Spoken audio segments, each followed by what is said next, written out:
Hello everyone, स्वागत है आप सबका आपके अपने यूट्यूब चैनल आर.के. मुनीम केमिस्ट्री क्लासेस पर। लास्ट वीडियो में हमने यूवी स्पेक्ट्रोस्कोपी पढ़ लिया था। आज हम पढ़ेंगे आईआर स्पेक्ट्रोस्कोपी और वाइब्रेशनल स्पेक्ट्रोस्कोपी। तो देखिए, आईआर स्पेक्ट्रोस्कोपी को हम आईआर स्पेक्ट्रोस्कोपी क्यों कह रहे हैं? क्योंकि उसमें आईआर रीजन काम में आ रहा है, मतलब इलेक्ट्रोमैग्नेटिक रेडिएशन का जो आईआर वाला पार्ट है वो काम आ रहा है। दूसरा हमने नाम दिया वाइब्रेशनल स्पेक्ट्रोस्कोपी। क्यों? क्योंकि यहाँ पर वाइब्रेशनल मोशन हो रहा है। ठीक है, अब देखिए यहाँ पर अगर हम बात करें इंट्रोडक्शन की, तो यहाँ पर सबसे पहले दे रखा है सोर्स। तो आईआर स्पेक्ट्रोस्कोपी में जो सोर्स काम में लेते हैं आईआर रीजन के लिए, आईआर वेव्स के लिए, वो होता है नंस्ट ग्लोवर एंड ग्लोबर। ये आप याद कर सकते हैं, याद ही करना है और कोई ऑप्शन नहीं है आपके पास। इसके बाद अगर हम बात करें तो देखिए, आपको ध्यान हो तो यूवी में मैंने बताया था कि वहाँ क्वेश्चन आता है कि जो यूवी स्पेक्ट्रोस्कोपी है उसमें जो क्यूवेट होती है या जो आपके सैंपल सेल होता है वो कौन से कंपाउंड का बना होता है? तो आंसर था क्वार्ट्ज या SiO2 जो मैंने बताया था उसका केमिकल फॉर्मूला है। तो यहाँ पर आपके सोर्स पूछ सकते हैं, हालांकि ये इतना नहीं पूछा गया है, क्वार्ट्ज ज़्यादा पूछा गया है। अब इसके बाद दे रखा है आईआर रीजन। अब देखिए दो तरीके से दे रखा है, एक आईआर रीजन दे रखा है, एक आईआर स्पेक्ट्रोस्कोपिक रीजन दे रखा है। दोनों में फर्क है। फर्क क्या है कि इलेक्ट्रोमैग्नेटिक रेडिएशन तो बहुत बड़ा रीजन है, उसमें अलग अलग हमने इलेक्ट्रोमैग्नेटिक वेव्स डिवाइड कर रखी है। आईआर अलग है, विजिबल अलग है, यूवी अलग है। तो जो इलेक्ट्रोमैग्नेटिक स्पेक्ट्रम में जो रीजन है उसको मैं आईआर रीजन कह रहा हूँ। क्या कह रहा हूँ? IR region. वो कितना दे रखा है? 50 सेंटीमीटर इनवर्स से लेके 12,500 सेंटीमीटर इनवर्स, मतलब 50 centimetre inverse two 12,500 centimetre inverse. ये इलेक्ट्रोमैग्नेटिक वेव्स का रीजन है, मतलब पूरी इलेक्ट्रोमैग्नेटिक वेव्स जो है आईआर वाली उसका रीजन दे रखा है। उसके नीचे दे रखा है आईआर स्पेक्ट्रोस्कोपी रीजन। तो आईआर स्पेक्ट्रोस्कोपी रीजन का मतलब क्या है कि जो स्पेक्ट्रोस्कोपी में रीजन काम आ रहा है आईआर का, वो कौन सा है? मतलब सारा आईआर काम नहीं आ रहा है स्पेक्ट्रोस्कोपी में, जो पर्टिकुलर रीजन काम आ रहा है उसको हम कह रहे हैं आईआर स्पेक्ट्रोस्कोपिक रीजन। इसकी वैल्यू कितनी दे रखी है? 667 से लेके 4000 सेंटीमीटर इनवर्स, मतलब 667 centimetre inverse two 4000 centimetre inverse. ये किसका रीजन है? आईआर स्पेक्ट्रोस्कोपी का रीजन है। आईआर स्पेक्ट्रोस्कोपी रीजन ये हो गया 667 टू 4000 सेंटीमीटर इनवर्स, 667 से लेके 4000 सेंटीमीटर इनवर्स। अब आप एक चीज नोटिस करेंगे कि आईआर जो रीजन है वो बड़ा है और आईआर स्पेक्ट्रोस्कोपी रीजन छोटा है। ठीक है, रेंज से आपको पता चल रहा है। तो अगर मैं आईआर रीजन को फर्दर डिवाइड करूं तो आईआर रीजन को हम 3 में डिवाइड करते हैं, फार आईआर, मिडिल आईआर और नियर आईआर। अब अगर आपको लास्ट वीडियो आपने ढंग से देखा हो तो मैंने आपको बताया था कि फार और नियर जो शब्द हैं वो रेफरेंस में लिए गए हैं। किसके रेफरेंस में? विजिबल के रेफरेंस में। तो अगर आप लिखेंगे आईआर, विजिबल और यूवी, तो आप देखेंगे कि एनर्जी के सेंस में अगर मैं बात करूं तो आईआर से ज़्यादा एनर्जी विजिबल की है और विजिबल से ज़्यादा एनर्जी यूवी की है। तो यूवी की कम एनर्जी वाला जो पार्ट है वो विजिबल के पास है, तो उसको हम नियर यूवी कहते हैं। और आईआर में ज़्यादा एनर्जी वाला पार्ट जो है विजिबल के पास होगा तो उसको हम नियर आईआर कहेंगे। तो यहाँ पर आप देखोगे कि एनर्जी के सेंस में लिखा हुआ है। सेंटीमीटर इनवर्स जो है वो भी एनर्जी के सेंस में चलता है। अगर आपको ध्यान हो तो मैंने बताया था एनर्जी, फ्रीक्वेंसी, वेव नंबर, ये एक ही डायरेक्शन में चलते हैं। तो ये जो आपके सेंटीमीटर इनवर्स है ये एक तरह से वेव नंबर ही है, हालांकि इसको हम एज ए एनर्जी यूनिट काम में लेते हैं, लेकिन है ये वेव नंबर ही एक तरह से। ठीक है, तो यहाँ पर आप देखेंगे कि जो ज़्यादा एनर्जी उसको मैंने नियर आईआर नाम दिया, जो कम वाला उसको फार दिया और जो बीच में उसको मैंने मिडिल दे दिया। तो जो एक्चुअल में स्पेक्ट्रोस्कोपिक रीजन है वो मिडिल आईआर है, वो उसको मैंने क्या लिख रखा है? IR spectroscopic region. उससे कम वाला फार आईआर हो गया, उससे ज़्यादा वाला नियर आईआर हो गया। तो स्पेक्ट्रोस्कोपिक रीजन कितना है? 667 से 4000।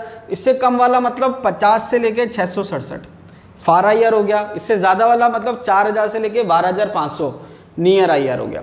अब यहाँ पर ये क्वेश्चन नहीं पूछ रहा। क्वेश्चन कहाँ पूछा जाता है? मैक्सिमम क्वेश्चन कहाँ पूछा जाता है? मिडिल आईआर जो है, आईआर स्पेक्ट्रोस्कोपी जो रीजन है उसको 2 में डिवाइड करते हैं। एक तो है फिंगरप्रिंट रीजन और एक है functional group region. Fingerprint region का बेसिकल मतलब ये है कि कार्बन कार्बन और कार्बन हाइड्रोजन की जो पीक्स है वो इसमें आती है। और फंक्शनल ग्रुप का मतलब जो भी फंक्शनल ग्रुप है, क्रियात्मक समूह है, एल्डिहाइड है, कीटोन है, एल्कोहल है, ईटीसी जो भी है, वो आपके फंक्शनल ग्रुप रीजन में आता है। तो यहाँ पर सबसे ज़्यादा क्वेश्चन पूछा गया है फिंगरप्रिंट रीजन पे कि भाई फिंगरप्रिंट रीजन कहाँ से कहाँ तक होता है, उसकी रेंज क्या होती है। अब यहाँ पर मज़ेदार बात यह है कि जब आप ऑप्शन देखेंगे तो आप सोचेंगे कि ये तो हमने पढ़ा ही नहीं था। ऑप्शन वो क्या करता है? बहुत ज़्यादा वेरी करता है। कई बार वेरी करना चाहिए। वेरी करने का मतलब क्या है? वो ये चेक करना चाह रहे हैं कि आपने रट रखा है या थोड़ा बहुत आपको एग्जैक्ट आइडिया है, लेकिन वो वेरी करने के चक्कर में इतना वेरी करता है कि फिर उसका आंसर जो है वो जस्टिफाइबल नहीं होता। तो फिर भी आप सही याद करके जाओ, एग्जाम में जब क्वेश्चन आएगा तो उम्मीद है सही आएगा। तो वहाँ पर हम क्या करेंगे 667 से लेके 1500 सेंटीमीटर इनवर्स फिंगरप्रिंट रीजन होता है, इसके अकॉर्डिंग आपको ऑप्शन चूज करना है। तो अकॉर्डिंग टू ऑप्शन आपको क्वेश्चन करना है वहाँ पर, ठीक है। वहाँ पर आपको कुछ भी चेंजेस मिल सकते हैं। उसके बाद फंक्शन ग्रुप रीजन है 1500 से लेके 4000, तो ये जो है आपके पूछा जाता है। तो ये बेसिक इंट्रोडक्शन हो गया किसका, IR स्पेक्ट्रोस्कोपी का। अब देखिए आगे दे रखा है कंडीशन फॉर IR स्पेक्ट्रा, मतलब IR स्पेक्ट्रा शो करने के लिए, मतलब मॉलिक्यूल IR स्पेक्ट्रा शो करे उसके लिए कंडीशन क्या दे रखी है। देखिए स्टार्टिंग में जब हमने डेफिनेशन पढ़ी थी स्पेक्ट्रोस्कोपी की, उसमें हमने पढ़ा था स्पेक्ट्रोस्कोपी एक इंस्ट्रूमेंटल टेक्निक है जिसकी वजह से आप क्या कर सकते हैं, ऑर्गेनिक और इनऑर्गेनिक मॉलिक्यूल को आइडेंटिफाई कर सकते हैं। और उसका जो बेस था, बेस ये था कि जो मॉलिक्यूल है वो इलेक्ट्रोमैग्नेटिक रेडिएशन के साथ इंटरेक्शन करता है और इंटरेक्शन करने के बाद स्पेक्ट्रा देता है। तो इंटरेक्शन कब करेगा और कब नहीं करेगा उसकी कंडीशन है। तो यहाँ पर IR स्पेक्ट्रा में IR रेडिएशन से इंटरेक्शन कब करेगा कब नहीं करेगा उसकी कंडीशन क्या दे रखी है, कंडीशन फॉर IR स्पेक्ट्रा क्या दे रखा है, molecules which change their dipole moment. ये इंपॉर्टेंट है, देखो यहाँ पर डाइपोल मोमेंट तो इंपॉर्टेंट है ही है, लेकिन ये जो शब्द है ये ज्यादा इंपॉर्टेंट है। क्या इंपॉर्टेंट है, molecules which change their dipole moment during vibration give IR spectra. मतलब कंडीशन परमानेंट डाइपोल मोमेंट नहीं है, ये लिख लेना स्टार लगा के। परमानेंट डाइपोल मोमेंट जो है वो माइक्रोवेव की कंडीशन है या रोटेशनल स्पेक्ट्रा की कंडीशन है। तो रोटेशनल स्पेक्ट्रा की कंडीशन क्या है कि मॉलिक्यूल में परमानेंट डाइपोल मोमेंट होना चाहिए या स्थायी द्विध्रुव आघूर्ण होना चाहिए, लेकिन यहाँ पर ये कंडीशन नहीं है। यहाँ पर कंडीशन ये है कि द्विध्रुव आघूर्ण में चेंज होना चाहिए, कब, ड्यूरिंग वाइब्रेशन, कंपन के दौरान। समझ में आई बात, ये कंडीशन है। अब इसके हिसाब से जब हम बात करें तो मॉलिक्यूल को हमने दो में डिवाइड करा, एक वो जो IR एक्टिव है, एक वो जो IR इनएक्टिव है। अब इस कंडीशन की अगर बात करें तो देखिए टेक्निकली तो हमने याद कर लिया, सिंपल तो याद कर लिया कि जो कंपन के दौरान डाइपोल मोमेंट चेंज कर रहा है वो IR एक्टिव है, जो नहीं कर रहा वो IR इनएक्टिव है। अब कौन तो करेगा और कौन नहीं करेगा, डायरेक्ट अगर हमें याद करना हो तो होमोडायटॉमिक मॉलिक्यूल। IR इनएक्टिव कौन है, होमोडायटॉमिक मॉलिक्यूल, ये जो है ये आपके IR इनएक्टिव है। एग्जाम्पल अगर मैं बात करूं, एग्जाम्पल लिखते हैं जैसे कि hydrogen, oxygen, nitrogen, fluorine, chlorine, ETC। जो होमोडायटॉमिक है, होमो का मतलब सेम, डायटॉमिक का मतलब जिसमें दो एटम है, तो जिसमें जो द्विपरमाणुय है, जिसमें सेम एटम है, वो सब IR इनएक्टिव है। क्यों, क्योंकि ये वाइब्रेशन के दौरान, कंपन के दौरान द्विध्रुव आघूर्ण में चेंज नहीं आ रहा। देखिए द्विध्रुव आघूर्ण होना जरूरी नहीं है या नहीं है ये इंपॉर्टेंट नहीं है, लेकिन उसमें चेंज आ रहा है या नहीं आ रहा वो इंपॉर्टेंट है।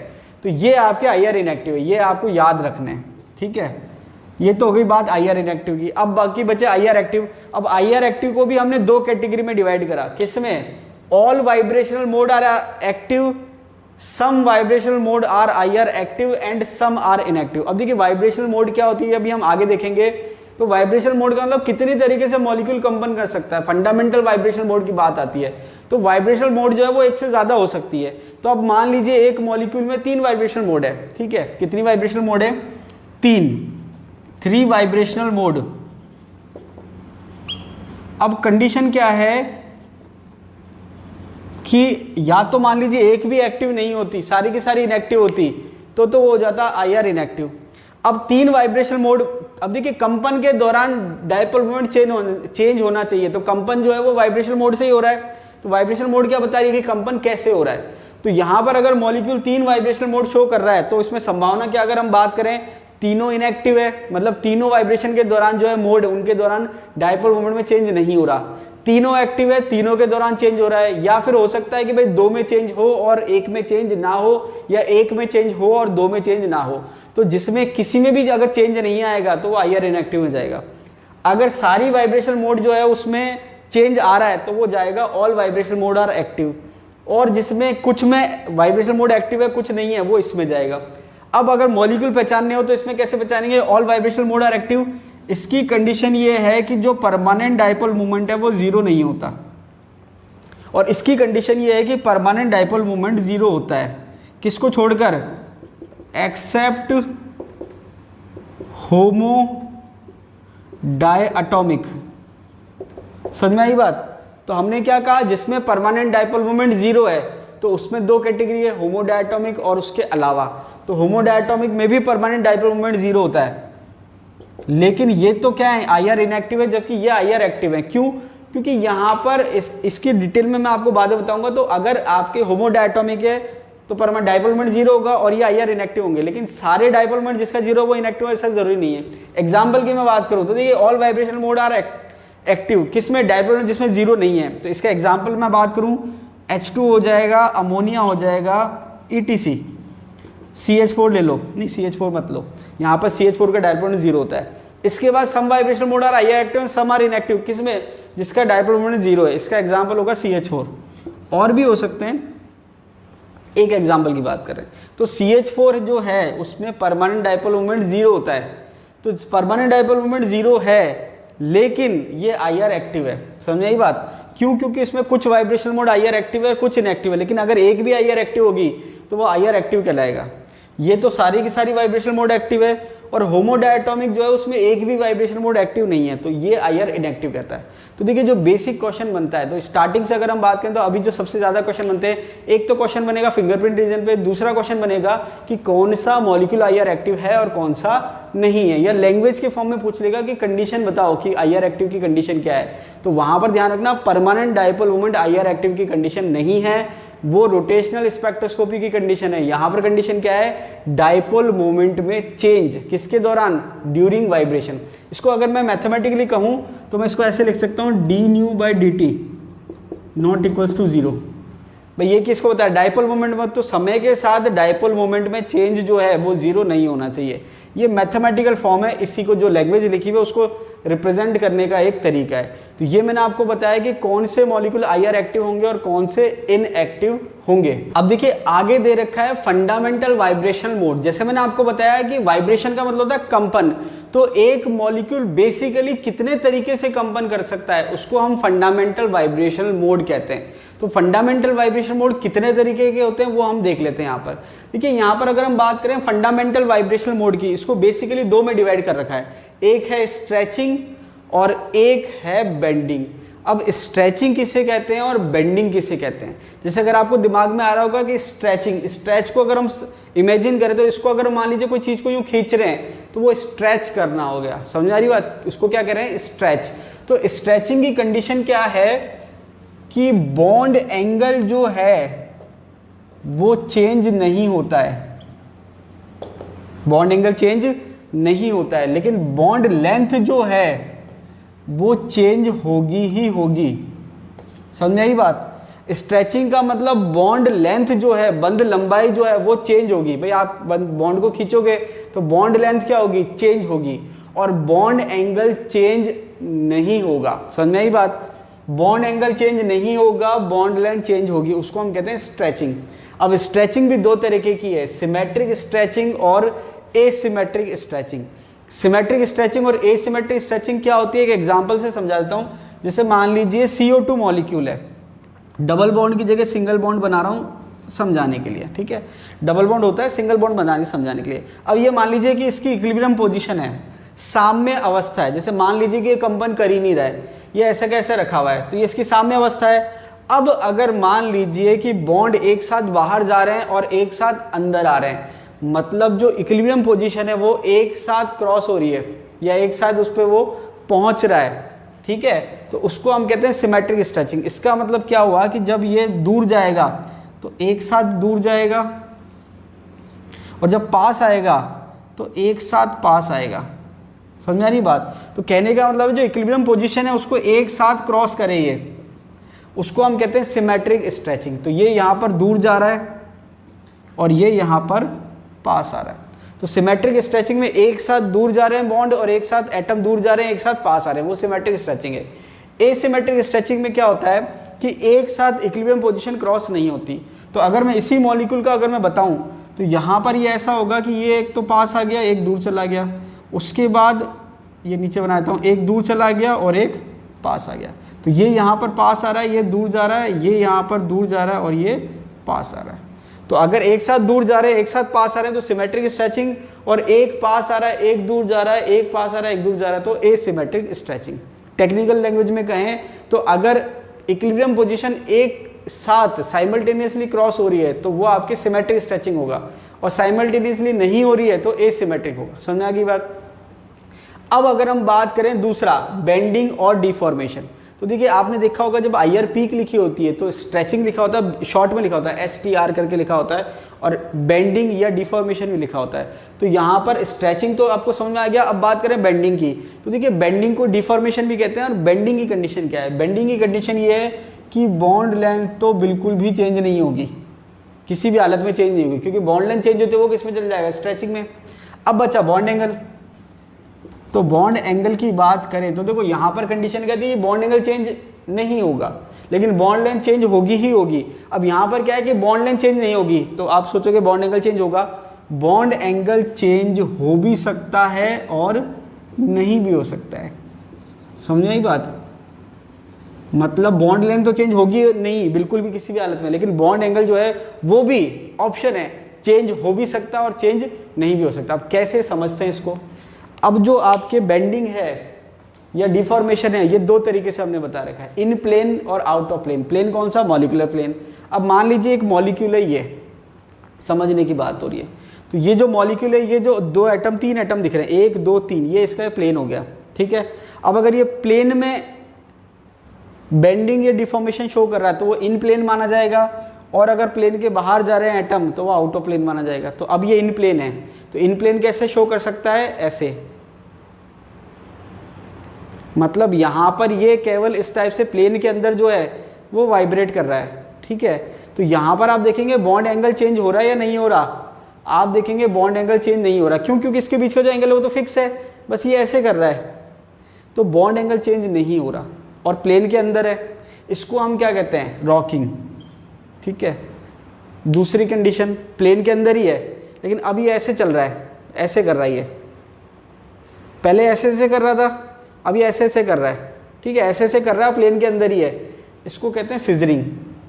सिजरिंग का मतलब जैसे बोलते हैं ना कि भाई कैंची की तरह जबान चल रही है, मतलब कैंची, सॉरी जबान नहीं, मजाक कर रहा हूँ, कैंची।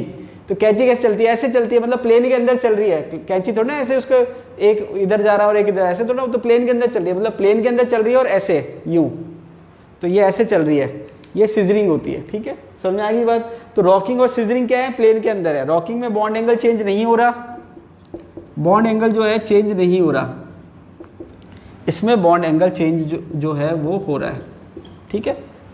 अब बात करते हैं आउट ऑफ प्लेन की। तो आउट ऑफ प्लेन में वैगिंग और ट्विस्टिंग। तो देखिए ये मैंने कहा ये मॉलिक्यूल है, अब प्लेन के अंदर की बात नहीं, अब आउट ऑफ प्लेन की बात है, मतलब ये प्लेन है, अब इसके बाहर जाना है। तो आउट ऑफ प्लेन कैसे? ऐसे, मतलब एक एटम तो मैंने प्लेन में छोड़ दिया, दो एटम जो हैं वो ऊपर नीचे हो रहे हैं। अब आप देखो बॉन्ड एंगल चेंज हो रहा है क्या? इसमें बॉन्ड एंगल चेंज नहीं हो रहा। तो यहाँ पर वैगिंग में है, दोनों एटम एक साथ ऊपर, दोनों एटम एक साथ नीचे, तो यहाँ पर इसमें बॉन्ड एंगल चेंज नहीं हो रहा। अब बात आती है ट्विस्टिंग की। तो देखिए ट्विस्टिंग कैसे? एक ऊपर तो एक नीचे, ऐसे, ये ट्विस्टिंग है, तो इसमें बॉन्ड एंगल चेंज हो रहा है। तो ये आपके बेंडिंग और डिफॉर्मेशन है। हालांकि ये केवल समझने का पार्ट है, इस पर बहुत ज़्यादा क्वेश्चन नहीं आते, केवल आपको पता होना चाहिए कि आपके जो फंडामेंटल वाइब्रेशनल मोड है वो कौन कौन से तरीके के होते हैं, ठीक है। तो आपको समझ में आ गया कि एक तो है तो स्ट्रेचिंग, स्ट्रेचिंग में भी दो हैं, सिमेट्रिक स्ट्रेचिंग और एसिमेट्रिक स्ट्रेचिंग, और एक है आपके बेंडिंग जिसको आप डिफॉर्मेशन कह रहे हो, इन द प्लेन और out of the plane. In the plane में कौन से है? Rocking, scissoring. Out of the plane में कौन से है? वैगिंग और ट्विस्टिंग।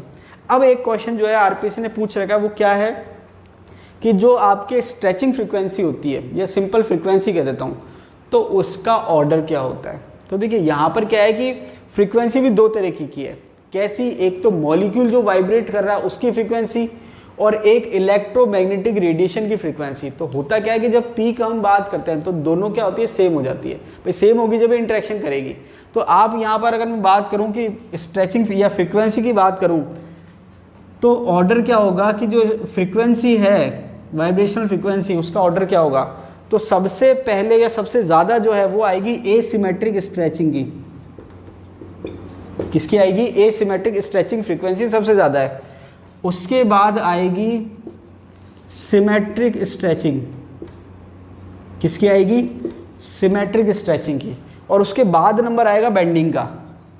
उसके बाद किसका नंबर आएगा? बेंडिंग का। तो ये क्वेश्चन आरपीएससी ने पूछ रखा है, ठीक है, बात समझ आ रही है। तो यहाँ पर आपके क्वेश्चन ये पूछ रखा है कि जो फ्रीक्वेंसी है उनका ऑर्डर क्या होगा। तो एसिमेट्रिक स्ट्रेचिंग सबसे पहले नंबर पे, दूसरा सिमेट्रिक स्ट्रेचिंग और तीसरा बेंडिंग। अब आप ये मत कहना कि sir in the plane, out of the plane और ब्लॉकिंग सिजरिंग का भी ऑर्डर बताओ, ये इतना ऑर्डर पूछते नहीं है, ना दे रखा है, इतना सफिशिएंट है आपके लिए। ये ऑर्डर एग्जाम में पूछ रखा है और दोबारा भी पूछा जा सकता है, इंपॉर्टेंट है। एसिमेट्रिक स्ट्रेचिंग सबसे ज़्यादा, फिर सिमेट्रिक स्ट्रेचिंग और फिर बेंडिंग, ये ऑर्डर आपको याद रखना है। तो ये आपके फंडामेंटल वाइब्रेशनल मोड हो गए। अब देखिए आगे दे रखा है degree of freedom. Degree of freedom को हिंदी में कहते हैं स्वतंत्रता की कोटि। अब डिग्री ऑफ फ्रीडम होता क्या है, इसको आप ऐसे समझिए कि अगर एक एटम है स्पेस में, तो उसके ओरिएंटेशन को, उसकी स्थिति को, उसकी पोजीशन को बताने के लिए 3 कोऑर्डिनेट चाहिए होते हैं। सिंपल अगर हम बात करें तो एक्स, वाई और जेड। उसी तरह अगर एक मॉलिक्यूल है तो उसके ओवरऑल डिग्री ऑफ फ्रीडम या ओवरऑल कोऑर्डिनेट जितने रिक्वायर्ड हैं, उसकी पोजीशन को, उसके ओरिएंटेशन को शो करने के लिए, उसको हम कहते हैं डिग्री ऑफ फ्रीडम। समझ में आई बात। एक एटम के ओरिएंटेशन को शो करने के लिए 3 कोऑर्डिनेट चाहिए। तो एक एटम के लिए डिग्री ऑफ फ्रीडम कितने, 3। लेकिन अगर एक मॉलिक्यूल है तो उसके ओरिएंटेशन को शो करने के लिए ओवरऑल कितने कोऑर्डिनेट चाहिए होते हैं, 3n। उसको हम कहते हैं उसकी डिग्री ऑफ फ्रीडम। तो देखिए यहाँ पर मैंने लिख रखा है कि डिग्री ऑफ फ्रीडम कितनी है किसी भी मॉलिक्यूल की, 3n। n क्या है यहाँ पर, उसके नंबर ऑफ एटम। अगर मैं कहूँ कि किसी मॉलिक्यूल की डिग्री ऑफ फ्रीडम कितनी है टोटल, तो आप कह रहे हो 3n। n क्या है यहाँ पर, number of atom in the molecule. ठीक है, समझ आई बात। अब यहाँ पर 3n जो है, ओवरऑल जो डिग्री ऑफ फ्रीडम है वो तो है 3n, ठीक है। n क्या है यहाँ पर, मॉलिक्यूल में एटम की संख्या। अब यहाँ पर जो टोटल डिग्री ऑफ फ्रीडम है वो 3 कैटेगरी में डिवाइड है, ट्रांसलेशनल मोड, रोटेशनल मोड और वाइब्रेशनल मोड। मतलब ओवरऑल जो डिग्री ऑफ फ्रीडम है उसको हमने 3 कैटेगरी में डिवाइड कर रखा है, ट्रांसलेशनल, रोटेशनल और वाइब्रेशनल। अब देखिए ट्रांसलेशनल मोड, रोटेशनल और वाइब्रेशनल। ट्रांसलेशनल मोड की बात अगर करें तो मॉलिक्यूल चाहे कैसा ही हो, चाहे एक ही एटम क्यों ना हो, 3 होगी भाई। अगर एक एटम है तो केवल ट्रांसलेशनल मोड होगी उसकी, रोटेशनल वाइब्रेशनल नहीं होगी। समझ में आई बात। क्योंकि अगर मैं n की वैल्यू 1 कर दूं तो 3 हो जाएगा, तो 3 केवल उसकी ट्रांसलेशनल मोड आ जाएगी, रोटेशनल 0 हो जाएगी और वाइब्रेशनल 0 हो जाएगी। लेकिन यहाँ पर मैं एटम की बात नहीं कर रहा हूँ, मॉलिक्यूल की बात कर रहा हूँ। तो overall degree of freedom 3n है, 3n में से ट्रांसलेशनल कितने हो गए, 3। अब बात आई रोटेशनल की, तो रोटेशनल जो है वो मॉलिक्यूल की स्ट्रक्चर पर डिपेंड करेगा, ये नहीं डिपेंड कर रहा। चाहे मॉलिक्यूल कैसा ही हो 3 होगी, चाहे एटम ही क्यों ना 3 होगी, लेकिन रोटेशनल डिपेंड कर रहा है। अब अगर एटम है तो ओवरऑल 3 कंज्यूम हो गई, बाकी कुछ नहीं आएगा, बचेगा। लेकिन अगर मॉलिक्यूल है तो मॉलिक्यूल 2 तरीके से कैटेगरी डिवाइड करी, लीनियर और नॉन लीनियर। मतलब रेखीय जो सीधी एक रेखा में है, और नॉन लीनियर जो सीधी एक रेखा में नहीं है। तो जो लीनियर है उसको छोड़ के सारे के सारे क्या हो गए, नॉन लीनियर। तो रोटेशनल मोड की अगर बात करें तो लीनियर के लिए कितनी रोटेशनल मोड है, 2। और नॉन लीनियर के लिए अगर बात करें तो रोटेशनल मोड कितनी है, 3। समझ में आई बात, ये आपको ध्यान रखना है, ठीक है। इसके बाद बात आती है वाइब्रेशनल मोड की। तो अब हम ओवरऑल कैसे कैलकुलेट करेंगे वाइब्रेशनल मोड कि भाई टोटल डिग्री ऑफ फ्रीडम कितने हैं, 3n। 3n में से ट्रांसलेशनल मोड हटा दो और रोटेशनल मोड हटा दो, तो बची क्या, वाइब्रेशनल मोड। तो जैसे मैंने यहाँ लिख रखा है टोटल कितनी थी, 3n थी, 3n में से ये सब लिखा। अब मुझे वाइब्रेशनल मोड चाहिए, तो मैंने क्या करा, ये दोनों को मैं ब्रैकेट के वो इक्वल टू के यहाँ भेज दिया, तो ये माइनस में आ गए। तो माइनस में आ गए तो क्या हो गया, 3n minus translational mode minus rotational mode.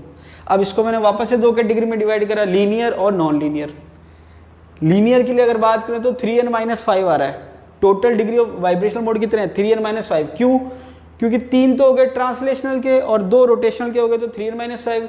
और नॉन लीनियर की अगर बात करें तो 3n माइनस 6, 3 ट्रांसलेशनल के और 3 रोटेशनल के। समझ में आएगी बात। तो 3n माइनस 5 लीनियर के लिए वाइब्रेशनल मोड है और 3n माइनस 6 नॉन लीनियर के लिए वाइब्रेशनल मोड है। समझ में आएगी बात। अब इसके बाद अगर हम और डिवाइड करें तो स्ट्रेचिंग फिक्स है कि भाई स्ट्रेचिंग की संख्या कितनी आएगी। इसका फॉर्मूला दे रखा है n माइनस 1। चाहे मॉलिक्यूल में कितने n हो उसका फिक्स है n माइनस 1, एक एटम कम, इतने स्ट्रेचिंग आएगी। और बाकी जितनी भी बच गई वो आपके बेंडिंग में चल जाएगी। ऐसे यहाँ पर है, स्ट्रेचिंग में कितनी आएगी, n माइनस 1, और जो बच गई वो सब किस में, बेंडिंग में। इसमें भी एक चीज़ और है, अगर हम और डिटेल में जाएं तो सिमेट्रिक स्ट्रेचिंग जो होती है, सिमेट्रिक स्ट्रेचिंग जो होती है वो 1 होती है, बाकी सब एसिमेट्रिक स्ट्रेचिंग होती है। समझ में आ रही बात। तो यहाँ पर हमने क्या कहा, टोटल डिग्री ऑफ फ्रीडम कितने हैं, 3n। उसमें से ट्रांसलेशनल कितने हैं 3, रोटेशनल कितने हैं, लीनियर के लिए 2 और नॉन लीनियर के लिए 3।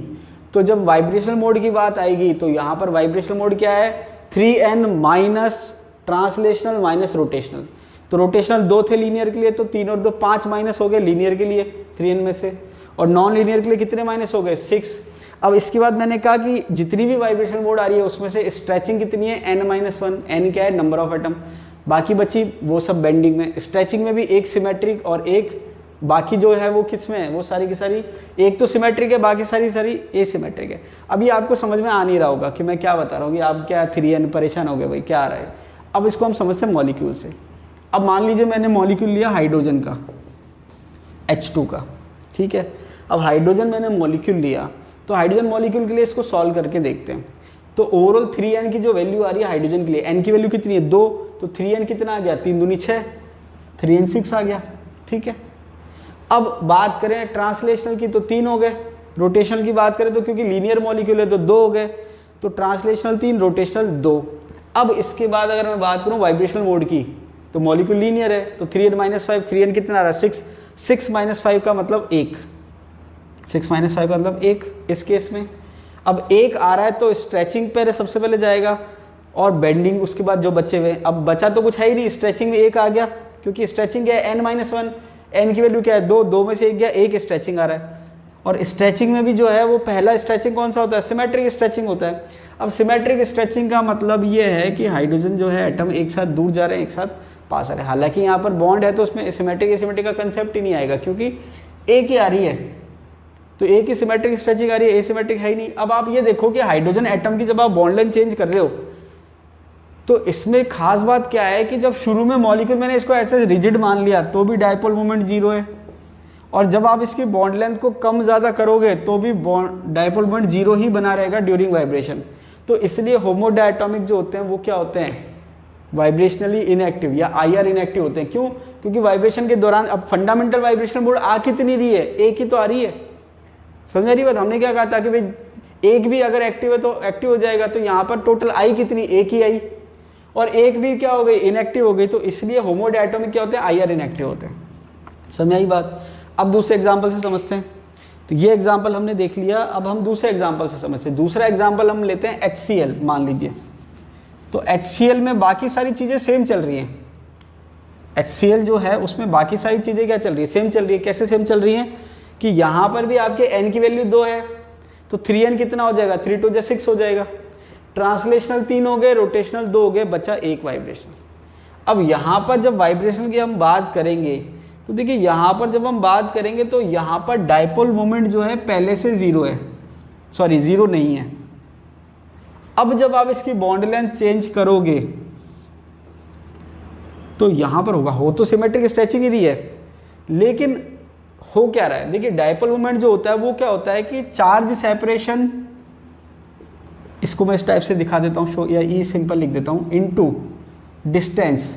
ये डायपोल मोमेंट का फॉर्मूला होता है कि जो चार्ज सेपरेशन है वो कितना है और दूरी कितनी है।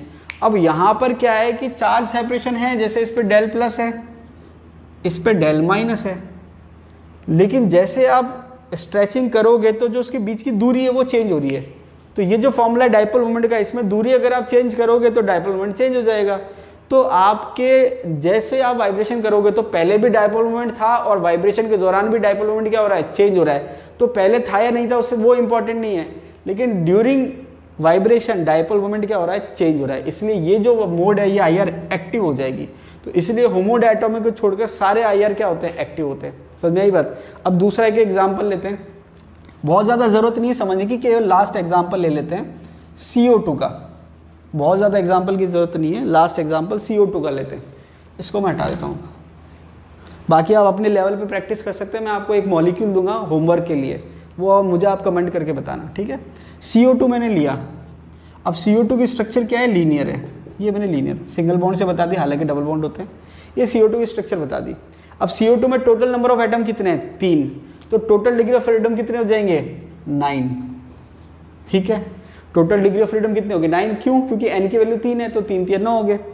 अब 9 में से 3 तो ट्रांसलेशनल हो गए, और क्योंकि ये लीनियर है तो रोटेशनल कितने हो गए, 2।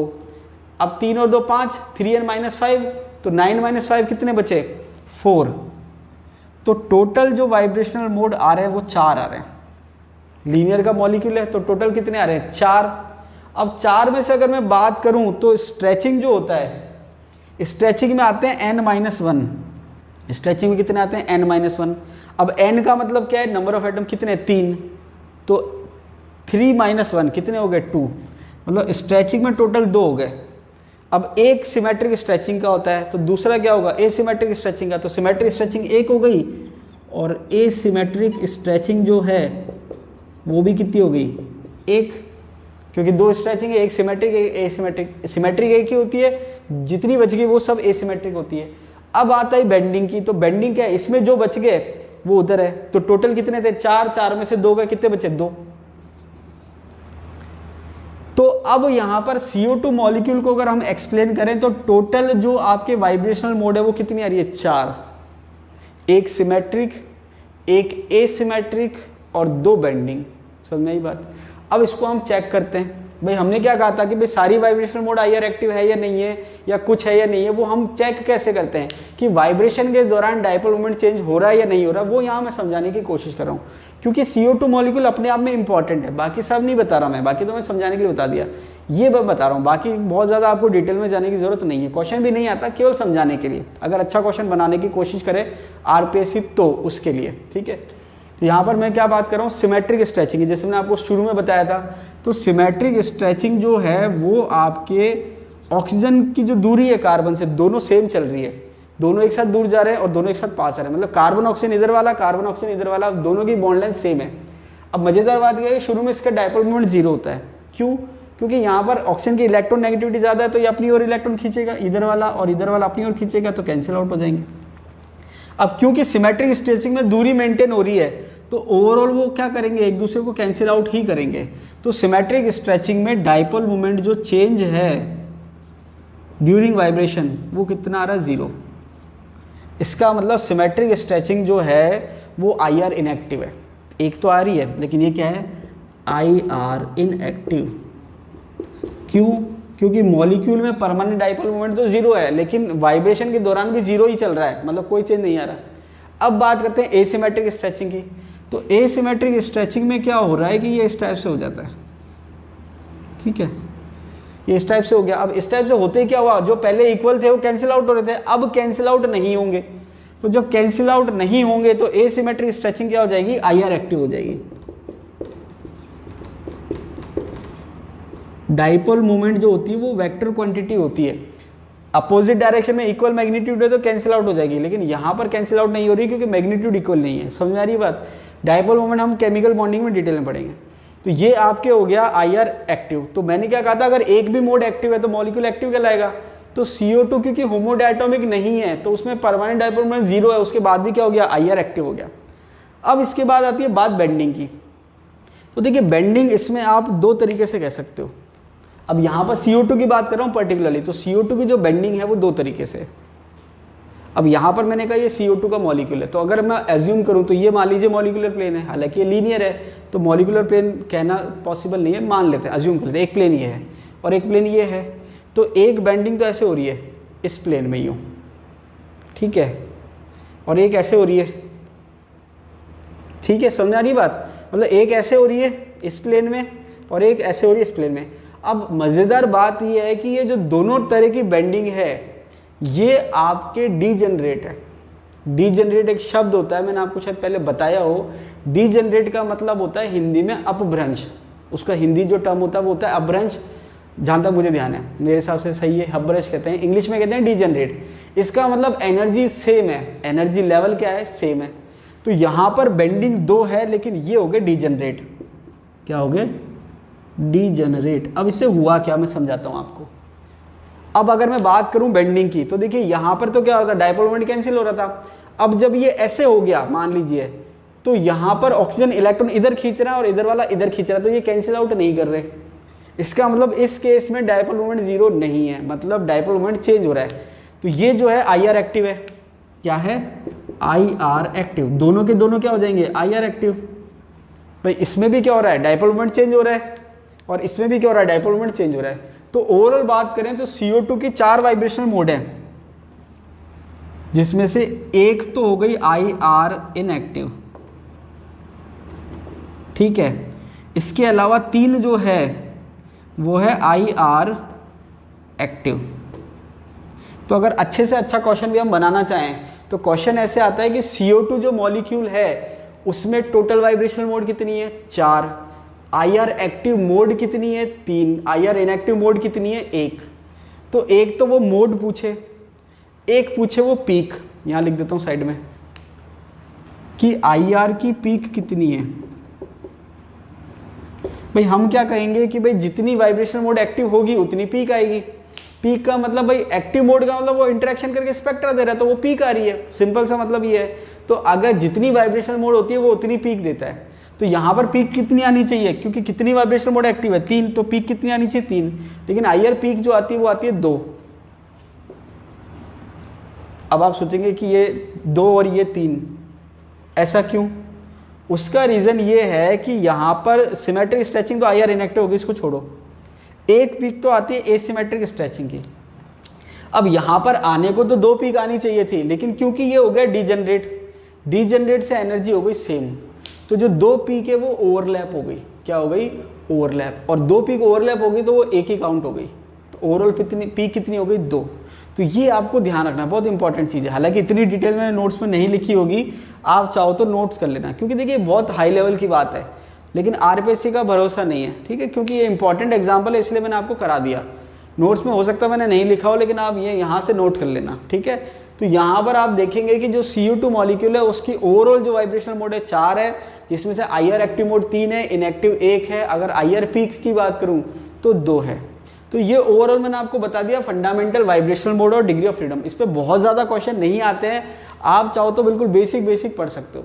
लेकिन अगर मान लीजिए टफ क्वेश्चन आ गया, उस केस में मैंने आपको पूरा डिटेल में अच्छे से समझा दिया यहाँ पर। अब देखिए IR स्पेक्ट्रोस्कोपी के पीछे जो बेसिक थ्योरी है, जो बेसिक मैथमेटिक्स है, वो हम देख लेते हैं। देखिए क्या दे रखा है कि IR स्पेक्ट्रोस्कोपी में जो मॉलिक्यूल है वो किसकी तरह बिहेव कर रहा है, सिंपल हार्मोनिक ऑसिलेटर की तरह बिहेव कर रहा है। और उसमें भी हमने एग्जाम्पल कौन सा ले रखा है, vibrational motion of diatomic molecule. Diatomic molecule की हम बात कर रहे हैं और वो किसकी तरह बिहेव कर रहा है, सिंपल हार्मोनिक ऑसिलेटर की तरह बिहेव कर रहा है। अब अगर हम बात करें सिंपल हार्मोनिक ऑसिलेटर की, तो वहां पर एक लॉ फॉलो होता है। कौन सा लॉ फॉलो होता है?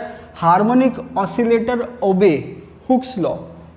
देखिए ये नाम से पूछते हैं क्वेश्चन कि हार्मोनिक ऑसिलेटर कौन सा लॉ फॉलो करते हैं, हुक्स लॉ, या कौन सा लॉ जो है वो वाइब्रेशनल स्पेक्ट्रोस्कोपी से रिलेटेड है। तो जब आप शीट देखेंगे तो वहाँ क्वेश्चन आपको मिल जाएगा, आपको नाम पता होना चाहिए। जैसे वुडवर्ड फिशर रूल क्या करता है, किससे रिलेटेड है, कॉलरॉश लॉ किससे रिलेटेड है, हुक्स लॉ किससे रिलेटेड है, ये आपको एक आइडिया होना चाहिए। बहुत ज़्यादा डीप में तो बेसिक से ही पूछ लेता है। तो हुक्स लॉ आपको पता चल गया किससे रिलेटेड है और होता क्या है। तो होता यह है कि F = -kx, ये फॉर्मूला दे रखा है। F जो होता है वो यहाँ पर रीस्टोरिंग फोर्स है। क्या है? रीस्टोरिंग फोर्स, ठीक है, रीस्टोरिंग फोर्स। अब रीस्टोरिंग फोर्स का क्या मतलब है? रीस्टोरिंग फोर्स का मतलब ये है कि जैसे मान लीजिए कि इसको मैंने ऐसे खींच दिया, तो अब ये वापस अपनी जगह जाने की तरफ कोशिश करेगा। या मैं एक दूसरे एग्जांपल से समझाता हूँ। जैसे मान लीजिए मैंने कहा ये एक स्प्रिंग है और इससे ये ब्लॉक लगा हुआ है, अभी ये रेस्ट पोजीशन पे है। तो रेस्ट पोजीशन पे है तो ये इसकी इक्विलिब्रियम पोजीशन है। जैसे मैंने कहा ये इसकी क्या इक्विलिब्रियम पोजीशन है। अब अगर मैं इसको खींच के इस बॉक्स को यहाँ ले आऊँ तो ये जो इसकी नई पोजीशन है ये इसका डिस्टेंस कहलाएगी। क्या कहलाएगी? डिस्टेंस। तो होता क्या है कि जब मैं इसको यहाँ से यहाँ खींच रहा हूँ तो खींचने से क्या हो रहा है कि x बढ़ रहा है। तो यहाँ पर मैंने इसको यहाँ खींचा तो डिस्प्लेसमेंट मान लीजिए इस डायरेक्शन में है, तो जो फोर्स लगेगा रीस्टोरिंग फोर्स इसकी वजह से, स्प्रिंग की वजह से, वो लगेगा इस डायरेक्शन में, जो रीस्टोरिंग फोर्स कहलाता है। तो ये जो इस डायरेक्शन में फोर्स लगेगा वो किसके डायरेक्टली प्रोपोर्शनल है? ये जो x है उसके प्रोपोर्शनल है। तो यहाँ पर आपने क्या कहा, F is proportional to x। मतलब जितना आप इसको दूर ले जाओगे, भाई स्प्रिंग से आप जितना दूर ले जाओगे ब्लॉक को उतना ही फोर्स ज़्यादा लगेगा। तो F is proportional to x। अब यहाँ पर माइनस साइन का अपना इंपॉर्टेंस है। माइनस साइन जो है वो डायरेक्शन को बता रहा है। क्यों? क्योंकि जो डिस्प्लेसमेंट है, विस्थापन है, वो भी आपके क्या है? सदिश राशि है, वेक्टर क्वांटिटी है। और जो फोर्स है, बल जो है, वो भी क्या है? सदिश राशि। तो यहाँ पर डायरेक्शन ये बता रहा है कि जो विस्थापन की दिशा है, डायरेक्शन ऑफ डिस्प्लेसमेंट है वो, और जो फोर्स की डायरेक्शन है वो दोनों अपोजिट है। डायरेक्शन, ये जो नेगेटिव है इसका मीनिंग ये है, किसको बता रहा है, अपोजिट डायरेक्शन को, अपोजिट डायरेक्शन, ये इसका मीनिंग है। जो नेगेटिव साइन इसका मतलब ये है कि अपोजिट डायरेक्शन में है फोर्स, इसको बता रहा है। तो विस्थापन के अपोजिट डायरेक्शन फोर्स है, मतलब डिस्प्लेसमेंट जिस डायरेक्शन में उसके अपोजिट है, और जितना डिस्प्लेसमेंट बढ़ेगा उतना फोर्स बढ़ेगा। तो F जो है वो रिस्टोरिंग फोर्स है, K जो है वो फोर्स कांस्टेंट कहलाता है, यहाँ लिखा हुआ है K क्या है, फोर्स कांस्टेंट, और X जो है वो डिस्प्लेसमेंट है from equilibrium position. Force constant जो है वो डिपेंड ऑन बॉन्ड स्ट्रेंथ। अभी ये तो मैंने एक स्प्रिंग का आपको एग्जांपल लिया था, जो बॉन्ड है वो भी एक तरह से किसकी तरह बिहेव कर रहे हैं, स्प्रिंग की तरह बिहेव कर रहे हैं। तो बॉन्ड स्ट्रेंथ पर डिपेंड करती है K की वैल्यू। प्रोपोर्शनल हटाऊंगा तो क्या आ जाएगा, कांस्टेंट आ जाएगा। तो F equals to minus k x, F equals to minus k x. तो ये आपके हो गया हुक्स लॉ, यहाँ पर लिखा हुआ है F equals to minus k x, Hooke's law हो गया।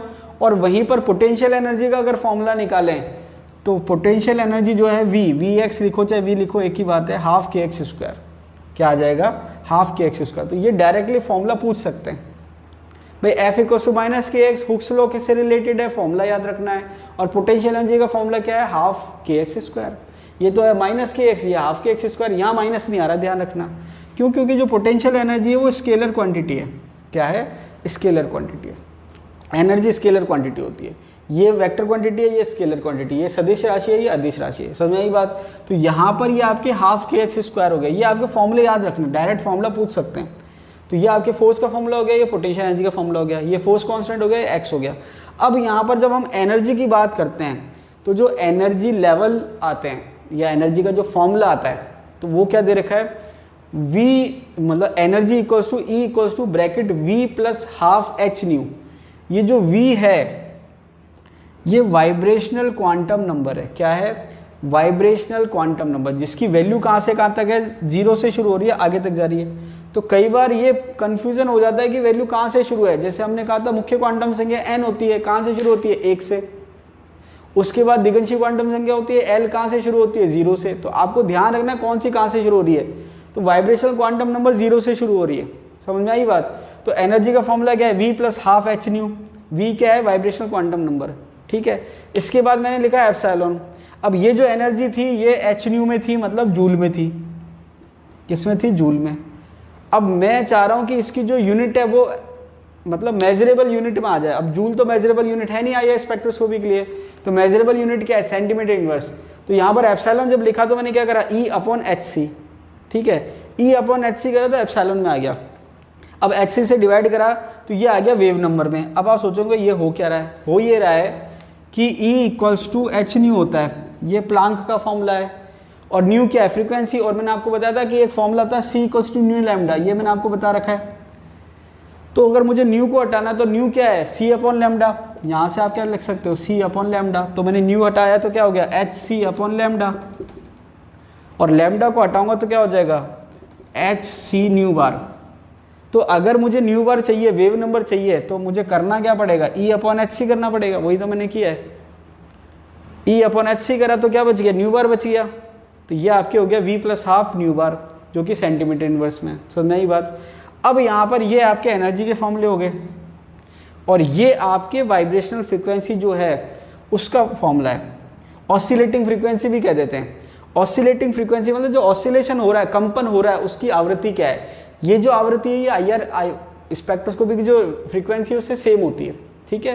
तो जो कंपन की आवृत्ति और IR स्पेक्ट्रोस्कोपी में जो पीक आ रही है उसकी आवृत्ति क्या होती है, सेम होती है। तो यहाँ पर ऑसिलेटिंग फ्रीक्वेंसी जो है उसका फॉर्मूला ये दे रखा है, ये आपको याद रखना है, डायरेक्ट एग्जाम में कई बार पूछ रखा है। और ये आपके फोर्स कांस्टेंट का फॉर्मूला है। तो दोनों तरीके से पूछ रखा है, न्यू बार के फॉर्म में भी पूछ रखा है और K के फॉर्म में भी पूछ रखा है। हो सकता है वो नोटेशन थोड़े से डिफरेंट कर दे, तो वहाँ पर परेशान होने की जरूरत नहीं है। जैसे फॉर एग्जांपल कई बार इसको ओमेगा बार लिखा रहता है ऑसिलेटिंग, तो उसका मतलब भी यही है, फ्रीक्वेंसी। वो थोड़ा सा नोटेशन चेंज हो जाए, उससे मीनिंग चेंज नहीं हो रहा, वो आपको थोड़ा सा ध्यान रखना है, फ्लेक्सिबिलिटी रखनी है, समझ में आ रही बात। तो nu bar equals to 1/2πc root K by mu, या फिर आप लिखोगे K equals to 4π square C square nu square और न्यू। अब ये जो न्यू है ये रिड्यूस्ड मास है। क्या है, रिड्यूस्ड मास, या रिड्यूस मास भी कह सकते हो सिंपल। रिड्यूस मास क्या होता है, अगर दो पार्टिकल हैं, यहाँ लिख देता हूँ ऊपर, रिड्यूस मास क्या होता है, अगर दो पार्टिकल है तो ये होता है m1 m2 upon m1 plus m2, ये रिड्यूस मास होता है। तो यहाँ पर ये जो फॉर्मूले हैं ये आए कहाँ से, अगर थोड़ा सा मैं आपको ब्रीफ में बताऊँ तो होता क्या है कि एक बेसिक फॉर्मूला होता है k equals to mu omega square. Omega होती है एंगुलर फ्रीक्वेंसी, एंगुलर वेलोसिटी भी कहते थे, और ओमेगा की जो वैल्यू होती है वो होती है 2 पाई न्यू। तो यहाँ पर मैंने लिखा 2 पाई न्यू और स्क्वायर का स्क्वायर कर दिया, तो ये हो गया 4 पाई स्क्वायर न्यू स्क्वायर और म्यू। उसके बाद आपने क्या करा, 4 पाई स्क्वायर और न्यू की जगह क्या लिखा, सी अपॉन लैम्डा, तो ये होगा C square upon lambda square nu, ऐसा कैसा। फिर आपने क्या करा, k equals to 4 pi square C square nu bar square और न्यू। फिर आपने फाइनली क्या करा, ये फॉर्मूला लिया है आप। और अगर आपको न्यू बार चाहिए स्क्वायर में तो ये नीचे आ जाएगा, और अगर आपको स्क्वायर हटाओगे तो रूट में आ जाएगा। समझ आ रही बात। तो ये आपके ओवरऑल बेसिकली फॉर्मूले ये हैं, तो ये इस टाइप से हैं, तो ये आपको याद रखने हैं। अब आप चाहे समझ के करो चाहे वैसे रट के याद करो, वो आपकी हेडेक है, वो आपका तरीका है कैसे आपको याद रखना है। देखिए मैंने आपको हिंट भी दे दिया कि ये आए कहाँ से, तो बाई चांस कई बार हम कंफ्यूज जाते हैं तो आप वहाँ से कर सकते हैं। तो अगर आपको ये चाहिए तो क्या होगा कि 4 पाई स्क्वायर सी स्क्वायर नीचे जाएगा, तो जैसे आप रूट लोगे तो ये 2 पाई सी में कन्वर्ट हो गया, और k बाई म्यू पे कोई स्क्वायर नहीं है तो ये आपके रूट में आ जाएगा। बहुत आसान है, ये आपको याद रखने हैं, एग्जाम में कई बार पूछते हैं। तो ये बेसिक फॉर्मूले हो गए। तो ये आपके एनर्जी लेवल का फॉर्मूला है। किसका फॉर्मूला है, एनर्जी लेवल का फॉर्मूला है। अब देखिए आगे दे रखा है 0 पॉइंट एनर्जी। 0 पॉइंट एनर्जी कुछ नहीं है, 0 पॉइंट एनर्जी का मतलब ये है कि जब v वाइब्रेशनल क्वांटम नंबर की वैल्यू 0 हो तो एनर्जी क्या होगी, उसको हम 0 पॉइंट एनर्जी कहते हैं। या अगर हम बेसिक मीनिंग देखें 0 पॉइंट एनर्जी का, तो जो मिनिमम एनर्जी होती है उसको हम 0 पॉइंट एनर्जी कहते हैं। ये मैंने आपको क्वांटम में जब 1 डायमेंशनल बॉक्स बताया था वहाँ पर भी बताया था। तो जो 0 पॉइंट एनर्जी है उस केस में हमने क्या करा, व्हेन v इक्वल्स टू 0, क्योंकि v की वैल्यू मिनिमम 0 हो सकती है, ये मैंने आपको बताया था।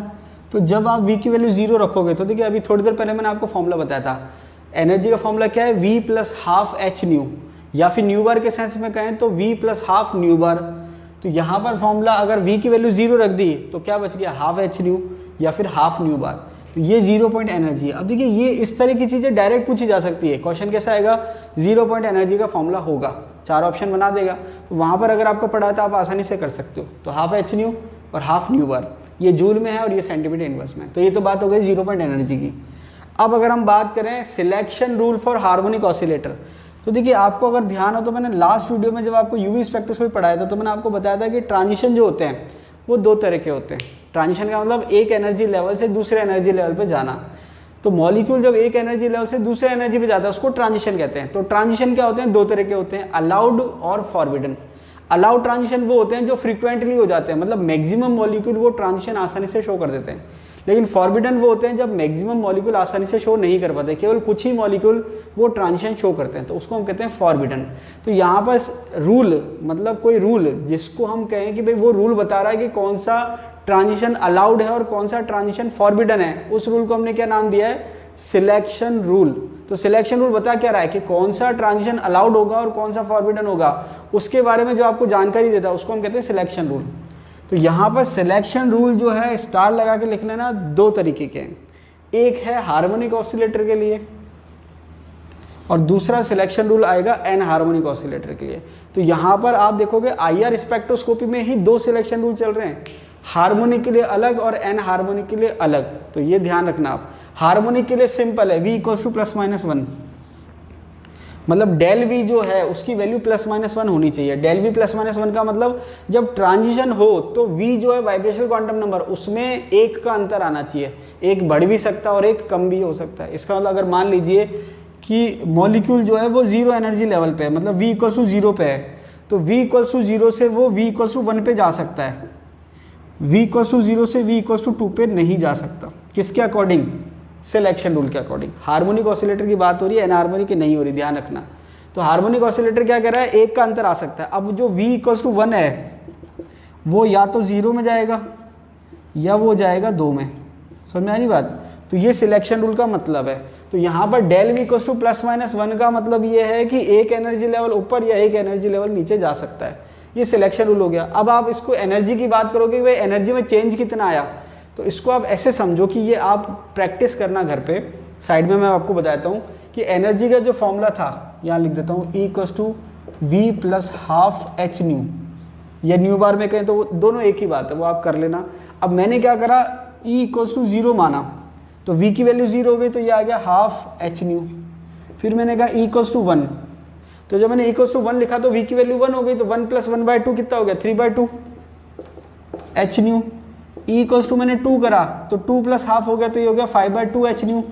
तो आप देखेंगे 1/2, 3/2, 5/2, 7/2, 9/2 इस टाइप से चलेगा। और जब एनर्जी में आप अंतर देखोगे, अंतर कैसे 0 और 1 का अंतर या 1 और 2 का अंतर, तो जब आप दोनों का डिफरेंस लोगे तो आंसर आएगा एच न्यू। ये रहा, ये है तो एच न्यू आ जाएगा, ये तो न्यू बार आ जाएगा। तो कहने का मतलब ये है कि जो ट्रांजिशन एनर्जी है, ट्रांजिशन एनर्जी मतलब 0 से 1 या 1 से 2 या 1 से 0 जो भी है, वो कितनी आएगी एच न्यू आएगी या न्यू बार आएगी। और न्यू बार को इसने वापस से फॉर्मूला रिपीट कर दिया। न्यू बार क्या है 1/2πc√k/μ सेंटीमीटर इनवर्स। तो ये फॉर्मूले आपके ट्रांजिशन एनर्जी के। तो देखिए अलग अलग फॉर्मूले हैं, एक होता है एनर्जी लेवल का फॉर्मूला, एक होता है ट्रांजिशन एनर्जी का फॉर्मूला। ये मैंने आपको 1 डायमेंशनल बॉक्स में भी लिखवाया था कि भाई सिंपल एनर्जी का फॉर्मूला क्या है और ट्रांजिशन एनर्जी का फॉर्मूला क्या है। समझ आई बात। तो यहाँ पर ये आपको फॉर्मूले पता चल गए, ये आपको पता ही था पहले से, ये मैंने आपको बता दिया। अब इसके बाद लिखा हुआ है vibrational energy level equal spaced. ये हार्मोनिक के लिए बात हो रही है, हालांकि एनहार्मोनिक में भी चल जाएगा, कोई प्रॉब्लम नहीं है। तो हार्मोनिक ऑसिलेटर में जो एनर्जी लेवल है वो इक्वली स्पेस्ड है। इसका मतलब क्या हुआ, इसको अगर मैं एक डायग्राम से बताऊं, ये इस टाइप से डायग्राम बनता है, पोटेंशियल एनर्जी डायग्राम कहते हैं इसको। तो पहली जो लाइन है वो है हाफ एच न्यू पे, ठीक है, ये 0 कह दिया मैंने। तो दूसरी जो है ये हाफ है, तो ये दूसरी 1 के बराबर होगी। जैसे मैंने कहा हाफ इतना है तो ये 1 हो गया, फिर ये इसका एक और हो गया। तो मतलब ये बाद की जो लाइनें हैं, जितनी भी लाइनें हैं, ये इसका स्पेस बराबर चल रहा है, मतलब एनर्जी गैप जो बराबर। अब मेरे से सही नहीं बना हो तो आप सही बना लेना, थोड़ा देखने में बराबर नहीं लग रही, अब ठीक है थोड़ा सा।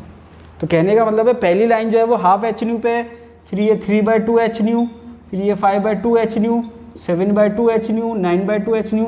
और ये पोटेंशियल वेल क्या बता रहा है कि जैसे जैसे वाइब्रेशन एनर्जी लेवल बढ़ रहा है, कंपन से जो इक्विलिब्रियम डिस्टेंस है उसकी वैल्यू बढ़ रही है, और एक लेवल आप ज़्यादा कर दोगे टूट जाएगा, ठीक है। तो यहाँ पर ये क्या बता रहा है, जैसे जैसे इक्विलिब्रियम डिस्टेंस बढ़ रहा है, वाइब्रेशनल क्वांटम नंबर की वैल्यू बढ़ रही है, एनर्जी की वैल्यू बढ़ रही है। तो स्टार्टिंग वाला हाफ एच न्यू पे है, लेकिन जो सक्सेसिव एनर्जी लेवल है उनका जो एनर्जी गैप है बीच का वो इक्वल है। इक्वल कितना है एच न्यू, ठीक है, समझ में आएगी बात। ये बात थी हार्मोनिक ऑसिलेटर की। अब बात आती है एनहार्मोनिक ऑसिलेटर की।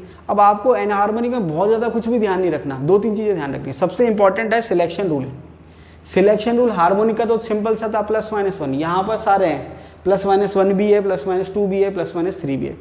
अब आप ये मत कहना कि सर सिलेक्शन रूल दोनों का अलग कैसे है। ये एक हार्मोनिक का केस है और एक एनहार्मोनिक का केस है, ये आपको याद ही करना है, और कोई ऑप्शन नहीं है आपके पास। अब यहाँ पर क्या है, अलग अलग तरह के बैंड होते हैं, ये कई बार इसके नाम पूछे जा सकते हैं कि कौन सा बैंड कौन सा ट्रांजिशन शो करेगा, या ये वाला जो ट्रांजिशन होता है वो कौन से बैंड शो करता है, उसका नाम क्या होगा। तो देखिए देख लेते हैं फटाफट से कि सिलेक्शन रूल क्या है। अब यहाँ तो फिक्स था +-1, अब यहाँ पर +-1 भी है, +-2 भी है, +-3 भी है। तो मैं यही थोड़ा सा आपको हिंट देता हूँ। अगर डेल वी की वैल्यू +-1 हो तो इसको हम फंडामेंटल बैंड कहेंगे। क्या कहेंगे, फंडामेंटल बैंड। +-2 है अगर, इसको हम कहेंगे फर्स्ट ओवरटोन। क्या कहेंगे, फर्स्ट ओवरटोन। और 3 है तो इसको हम कहेंगे, +-3 है तो इसको हम कहेंगे सेकंड ओवरटोन। क्या कहेंगे, सेकंड ओवरटोन। तो जो ओवरटोन होती है वो फंडामेंटल बैंड से एक पीछे चलती है। कैसे, इसका नाम क्या है फर्स्ट ओवरटोन, जबकि +-2 है। इसका नाम क्या है सेकंड ओवरटोन, जबकि +-3 है। तो अगर मैं कह रहा हूँ थर्ड ओवरटोन तो +-4 होगा। तो ओवरटोन एक पीछे चल रही है। तो आपने क्या याद करा कि एन हार्मोनिक ऑसिलेटर जो है उसमें सिलेक्शन रूल की वैल्यू क्या दे रखी है, डेल वी +-1, +-2, +-3। +-1 को हम कह रहे हैं फंडामेंटल बैंड। देखिए यहाँ मेंशन कर रखा है, फंडामेंटल बैंड के लिए डेल वी की वैल्यू क्या दे रखी है, +-1। उसके बाद फर्स्ट ओवरटोन के लिए वैल्यू क्या दे रखी है, डेल वी की +-2। ये वी है, न्यू नहीं है, वी है वाइब्रेशनल क्वांटम नंबर। और सेकंड ओवरटोन की वैल्यू क्या दे रखी है, +-3। अब यहाँ पर इसने एक एक्स्ट्रा पॉइंट और है कि क्या है कि फंडामेंटल बैंड की वैल्यू है डेल वी = +-1। अब +-1 का मतलब क्या है, एक का अंतर होना चाहिए। तो वो एक का अंतर 0 से 1 में भी हो सकता है, 1 से 2 में भी हो सकता है, 2 से 3 में भी हो सकता है, 3 से 4 में भी हो सकता है। मेन बात तो यही है। लेकिन होता क्या है कि जो मैक्सिमम पॉपुलेशन होती है, पॉपुलेशन का मतलब मैक्सिमम जो मॉलिक्यूल है वो नीचे होते हैं, मतलब ग्राउंड एनर्जी लेवल पे होते हैं। तो जो मैक्सिमम ट्रांजिशन शो होते हैं नॉर्मल टेम्परेचर पे वो 0 से 1 ही होते हैं। तो वैसे तो सभी को फंडामेंटल बैंड कहते हैं, लेकिन बेसिकली मेनली इंपॉर्टेंट कौन सा है, 0 से 1। तो नॉर्मल टेम्परेचर पे 0 से 1 ही शो होता है, बाकी की इंटेंसिटी इतनी ज़्यादा नहीं आती। लेकिन जैसे जैसे आप टेम्परेचर बढ़ाते हो तो होता क्या है कि मॉलिक्यूल 0 से 1 पे जा रहे हैं, तो 1 की जो पॉपुलेशन है वो भी अच्छी खासी हो रही है, तो फिर 1 से 2 पे जाने की पॉसिबिलिटी भी बढ़ती है। तो होता क्या है कि फंडामेंटल बैंड तो आपके 0 से 1 हो गया, ये रहा। अब 1 से 2 भी देखा जाए तो है तो फंडामेंटल बैंड ही, क्योंकि डेल वी प्लस माइनस 1 है, लेकिन क्योंकि नॉर्मल टेम्परेचर शो नहीं हो रहा क्योंकि पॉपुलेशन कम है। लेकिन जैसे जैसे आप टेम्परेचर बढ़ा रहे हो उसकी इंटेंसिटी बढ़ती है, उसको एक अलग से नाम दे दिया हॉट बैंड, V1 से V2। तो ये आप याद रख सकते हो, समझ में आ रही बात। अब फर्स्ट ओवरटोन की अगर मैं बात करूँ +-2 है, तो बेसिकली हम क्या कह सकते हैं 0 से 2, इसको हम कह सकते हैं 0 से 3। तो ये आपके जो टर्मिनोलॉजी है, सिलेक्शन रूल है, ये आपको याद होनी चाहिए। थोड़ा सा मैथमेटिकल पार्ट है लेकिन बहुत ज़्यादा टिपिकल नहीं है। भाई जब आपने इलेक्ट्रोकेमिस्ट्री के न्यूमेरिकल कर लिया, सॉल्यूशन के न्यूमेरिकल कर लिया, सॉलिड स्टेट इमेजिन कर लिया, तो ये बहुत ज़्यादा टिपिकल आपके लिए नहीं है, समझ में आ रही बात। तो ये आपको सब याद होना चाहिए कि फॉर्मूला क्या है, सिलेक्शन रूल क्या है, कौन से बैंड में कौन सा ट्रांजिशन होता है, ये आपको याद होना चाहिए। अब देखिए अभी तक जो हम पढ़े थे वो आईआर स्पेक्ट्रोस्कोपी की जो बेसिक थ्योरी वो थी।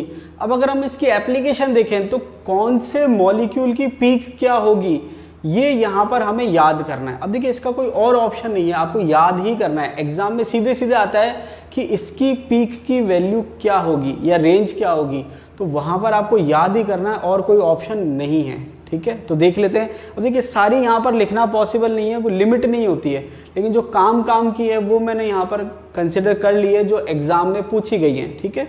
तो देखिए यहाँ पर आपके फंडामेंटल वाइब्रेशनल पीक की पीक कौन सी और कितने पे आती है वो आपको कुछ कुछ याद करनी है जो एग्जाम में इंपॉर्टेंट है, वो देख लेते हैं। यहाँ पर सबसे पहले दे रखा है alcohol and phenol free OH group.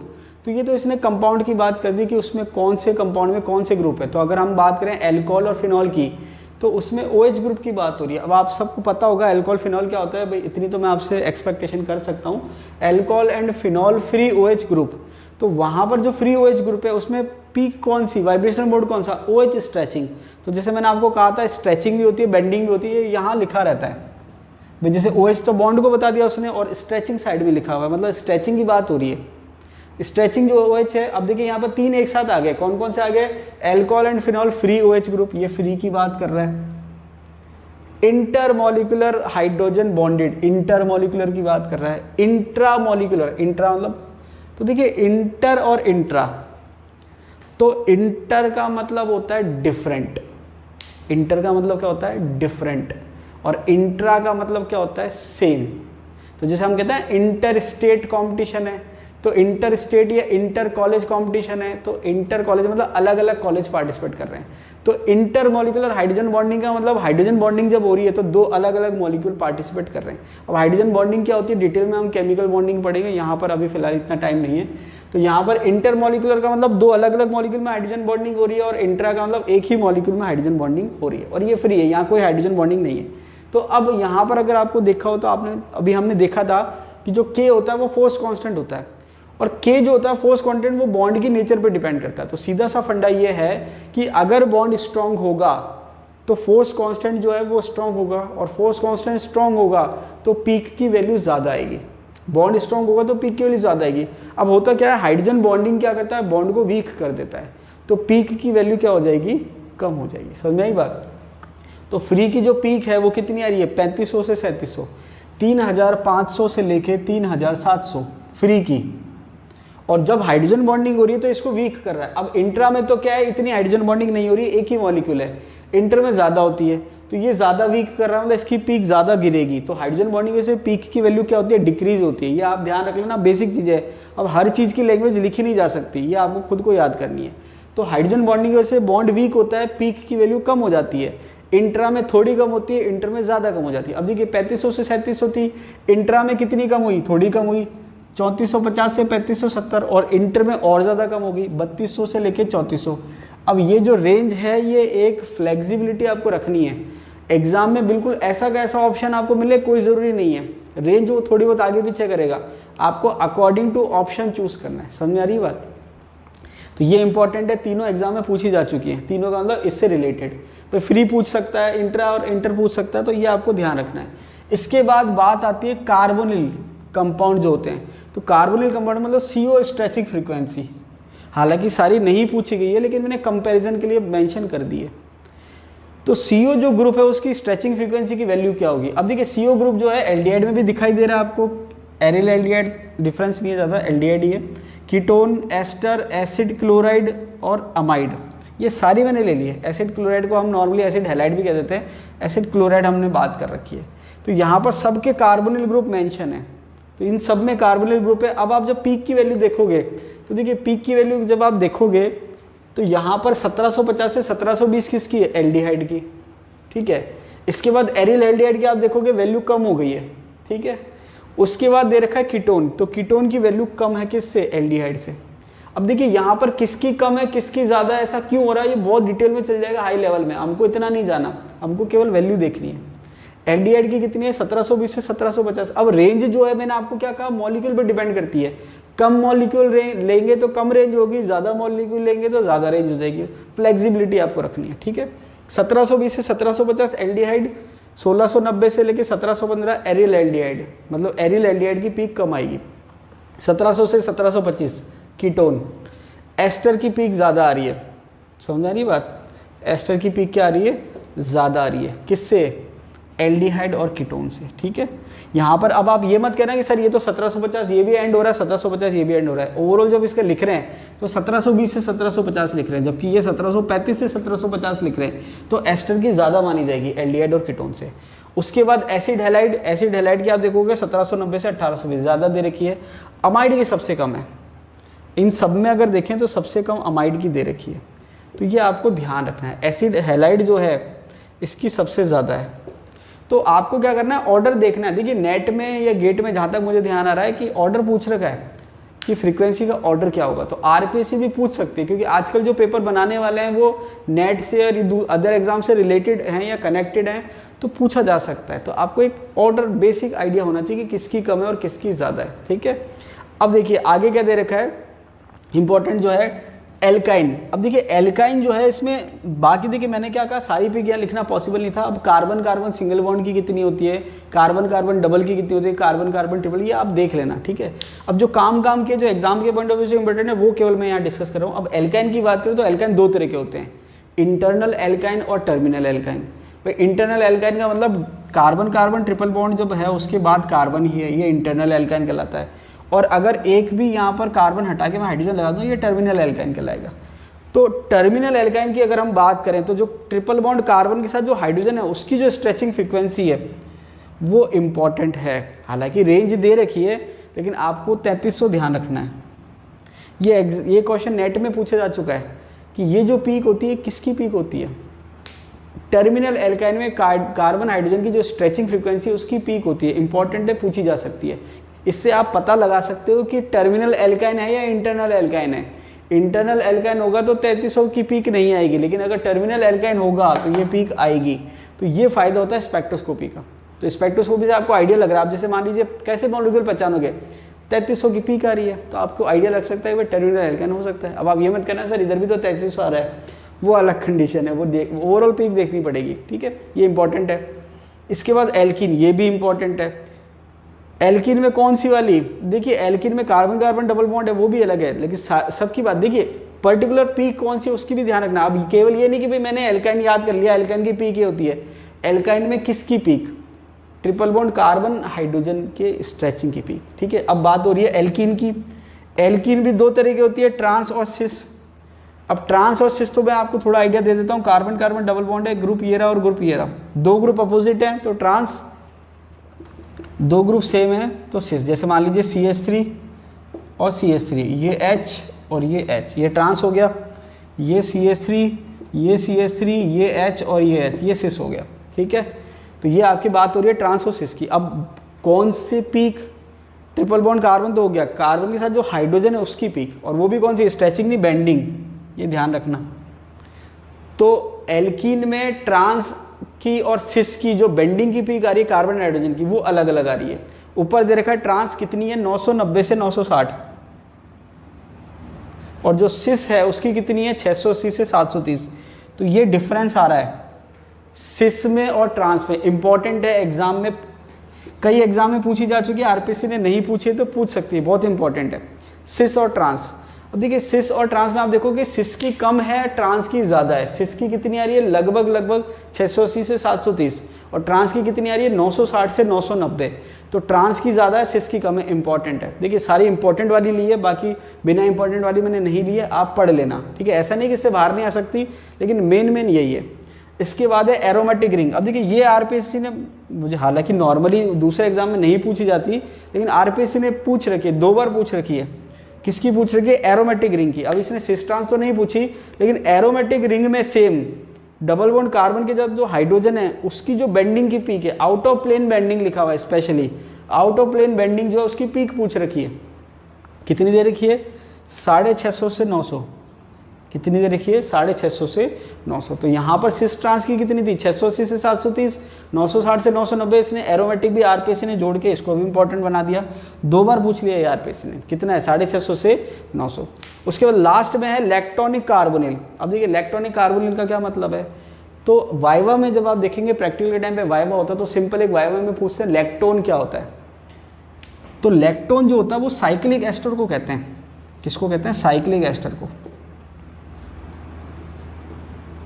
अब जैसे मान लीजिए एक एग्जाम्पल है, तो ये मैंने एग्जाम्पल बना लिया, ये साइक्लिक एस्टर है। सिंपल एस्टर क्या होता है, RCOOR, सिंपल एस्टर है। और साइक्लिक एस्टर क्या होता है, ये। तो साइक्लिक एस्टर को लैक्टोन कहते हैं। तो यहाँ पर इसने लिख रखा है लैक्टोनिक कार्बोनिल या लैक्टोनिल कार्बोनिल, जो भी आप कह दो। लैक्टोनिक कार्बोनिल की स्पेशली पीक पूछ रखी है, कितनी दे रखी है,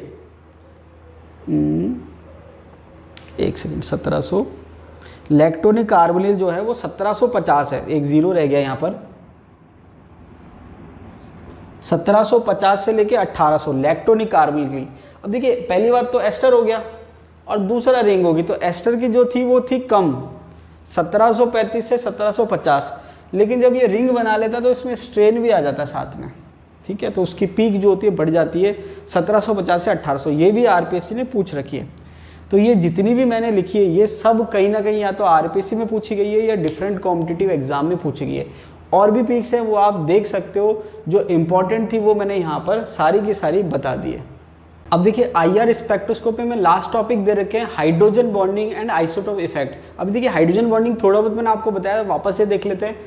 हाइड्रोजन बॉन्डिंग में क्या दे रखा है, हाइड्रोजन बॉन्डिंग में दे रखा है कि जैसे जैसे हाइड्रोजन बॉन्डिंग बढ़ती है वैसे वैसे बॉन्ड स्ट्रेंथ क्या होती है, वीक हो जाती है। अब हाइड्रोजन बॉन्डिंग बढ़ने से बॉन्ड स्ट्रेंथ कैसे वीक हो रही है वो देख लेते हैं। जैसे मान लीजिए कि एल्कोहल है, समझने के लिए बात कर रहे हैं। जैसे मैंने कहा एल्कोहल है, अब एल्कोहल में कोई हाइड्रोजन बॉन्डिंग मान लो नहीं है, तो यहाँ पर हाइड्रोजन और ऑक्सीजन के बीच में क्या है, बॉन्ड है जो कि स्ट्रॉन्ग है।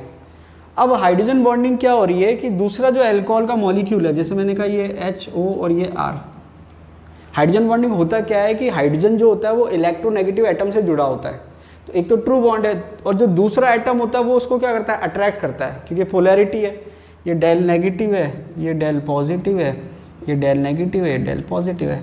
तो हाइड्रोजन बॉन्ड इससे तो ट्रूली जुड़ा हुआ है, लेकिन इसके साथ क्या करता है, वीक अट्रैक्शन शो करता है। इसको हाइड्रोजन बॉन्डिंग कहते हैं। अब होता क्या है कि जब हाइड्रोजन इसके साथ जुड़ा हुआ था तो स्ट्रॉन्ग था, अब ये इसको अपनी ओर खींच रहा है, अपनी ओर खींचेगा तो ये बॉन्ड क्या होगा, वीक हो जाएगा। क्या हो जाएगा, वीक हो जाएगा।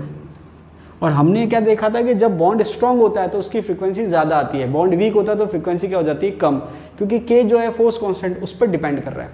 तो हमने फॉर्मूला देखा था कि फॉर्मूले में जो K है उस पर डिपेंड करता है। चलिए कोई बात नहीं।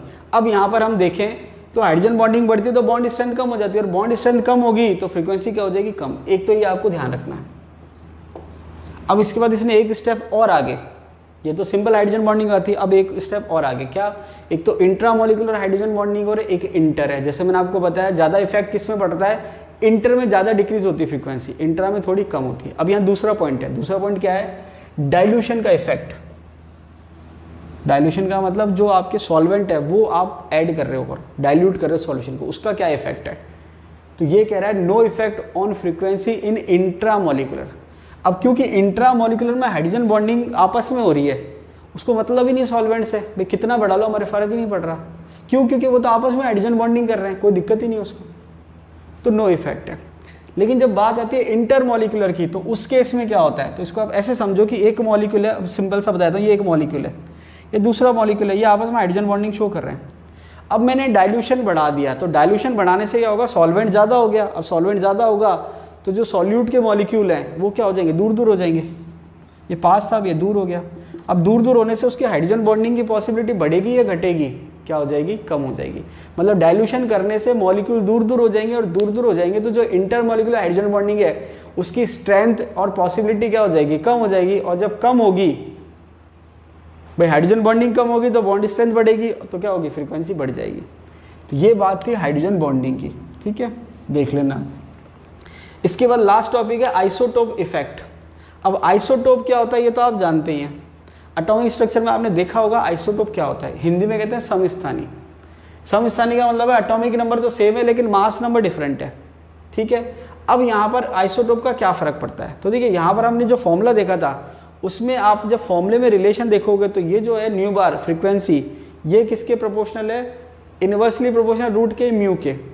तो ये आपके है फ्रीक्वेंसी और ये है रिड्यूस मास, ठीक है, जिसका मैंने फॉर्मूला भी आपको बताया था, ये रिलेशन आ रहा है। अब आप इसको ऐसे समझना है कि जो रिड्यूस मास है वो क्या होता है, m1 m2 upon m1 plus m2। अगर मास बढ़ेगा तो रिड्यूस मास बढ़ेगा, और अगर मास कम होगा तो रिड्यूस मास क्या हो जाएगा, कम हो जाएगा। सिंपल सा है, मास बढ़ेगा तो रिड्यूस मास बढ़ेगा, मास कम होगा तो रिड्यूस मास कम हो जाएगा। अब इसको आप ऐसे समझो कि अगर मास बढ़ेगा तो रिड्यूस मास बढ़ेगा, और रिड्यूस मास बढ़ेगा तो फ्रीक्वेंसी क्या हो जाएगी, कम हो जाएगी, अपोजिट डायरेक्शन में। तो इसको आप सिंपली याद करने के लिए कह सकते हैं कि अगर मास बढ़ रहा है तो रिड्यूस मास बढ़ रहा है, और रिड्यूस मास बढ़ेगा तो फ्रीक्वेंसी क्या हो जाएगी, कम हो जाएगी। अब ये मैं केवल बढ़ने घटने की बात कर रहा हूँ, डायरेक्टली प्रोपोर्शनल की बात नहीं कर रहा, दोनों में फ़र्क होता है। कॉमन रीजनिंग है ये, समझ में आ रही बात। अब यहाँ पर एक्चुअल फॉर्मूला क्या आएगा, तो ये तो आपने रिलेशन निकाला प्रोपोर्शनल, जब आप प्रोपोर्शनल हटाओगे तो ये आपके रिलेशन आ गया, nu bar 1 upon nu bar 2 equals to root mu 2 upon mu 1, ये रिलेशन है। तो अगर कोई न्यूमेरिकल आता है तो आपको ये फॉर्मूला काम में लेना है, ठीक है। अब यहाँ पर क्या है कि इसने एक एग्जाम्पल, अब देखिए होता क्या है कि अगर आप सिंपल एग्जाम्पल लोगे आइसोटोप के तो वहाँ पर फ्रीक्वेंसी में बहुत ज़्यादा चेंज नहीं आएगा। क्यों, क्योंकि मास नंबर में इतना चेंज नहीं आ रहा। अब जैसे कार्बन 12 से कार्बन 13 कर दूँ या ऑक्सीजन 16 से ऑक्सीजन 17 कर दूँ, कोई खास फर्क नहीं पड़ रहा। लेकिन जब मैं बात करता हूँ हाइड्रोजन की तो वहाँ बहुत फर्क पड़ रहा है। कैसे, हाइड्रोजन का मास 1 है, ड्यूटेरियम का मास 2 है, तो इसलिए ये वाले एग्जाम्पल ज़्यादा इंपॉर्टेंट हो जाते हैं। तो इसलिए हाइड्रोजन का एग्जाम्पल दे रखा है, तो ये फॉर्मूला केवल हाइड्रोजन वाले केस के लिए इंपॉर्टेंट है। अब बॉन्ड जो है हाइड्रोजन के साथ होना चाहिए। अब HCl कहो या DCl कहो एक बात है, या आप OH कहो या OD कहो एक बात है। मतलब ऐसे बॉन्ड जिसमें हाइड्रोजन साथ में इन्वॉल्व है उसके लिए ये फॉर्मूला लागू। तो nu bar HCl upon nu bar DCl। अब आपको मैंने अभी बताया था कि जिसका मास ज़्यादा होगा उसका रिड्यूस मास ज़्यादा होगा, फ्रीक्वेंसी कम होगी। यहाँ पर फ्रीक्वेंसी ऊपर किसकी आ रही है, HCl की। तो हाइड्रोजन का मास कम है, इसकी फ्रीक्वेंसी ज़्यादा होगी। ड्यूटेरियम का मास ज़्यादा है, इसकी फ्रीक्वेंसी कम होगी, ये आप ध्यान रखना। तो nu bar HCl upon nu bar DCl equals to 1.41, ये इंपॉर्टेंट रिलेशन है। न्यूमेरिकल आता है इस पर। कैसे न्यूमेरिकल आएगा, वो कहेगा कि भाई OH की फ्रीक्वेंसी तो इतनी है, OH की फ्रीक्वेंसी, OD की फ्रीक्वेंसी कितनी होगी। अब आप कहोगे ये कैसे निकालें, ये रिलेशन आपको पता है। अगर H वाली दे रखी है तो D वाली निकालनी है, तो D वाली क्या होगी, H वाली अपॉन 1.41, और D वाली दे रखी है, H वाली निकालनी है, तो H वाली कैसे निकालोगे, D वाली इंटू 1.41 ऐसे निकालोगे। तो ये आपके न्यूमेरिकल भी आते हैं, अच्छे एग्जाम में आते हैं। RPSC ने नहीं पूछे, लेकिन पूछ ले तो कोई बहुत बड़ी बात नहीं है। तो ये जो है आपके ओवरऑल IR स्पेक्ट्रोस्कोपी जो है वो कंप्लीट हो गई है। तो देखिए आपके 3 दे रखी थी, UV स्पेक्ट्रोस्कोपी और IR स्पेक्ट्रोस्कोपी। UV स्पेक्ट्रोस्कोपी हमने कंप्लीट कर ली है और IR स्पेक्ट्रोस्कोपी भी हमने कंप्लीट कर ली है। अब बच रही है आपके NMR स्पेक्ट्रोस्कोपी, तो वो भी है, बहुत जल्दी हम उसको कंप्लीट कर लेंगे। तो जो है आपके स्पेक्ट्रोस्कोपी कंप्लीट हो जाएगी, और जैसे आपकी स्पेक्ट्रोस्कोपी कंप्लीट हो जाएगी इसका मतलब आपके जो फिजिकल का पोर्शन था, हालांकि स्पेक्ट्रोस्कोपी डिफरेंट ब्रांच है लेकिन हमने उसको फिजिकल में काउंट करा, तो फिजिकल आपकी कंप्लीट हो जाएगी। उसके बाद हम इनऑर्गेनिक शुरू करेंगे, periodic table and periodicity in property. तो आज के लिए इतना ही, मिलते हैं अगले वीडियो में, तब तक के लिए धन्यवाद।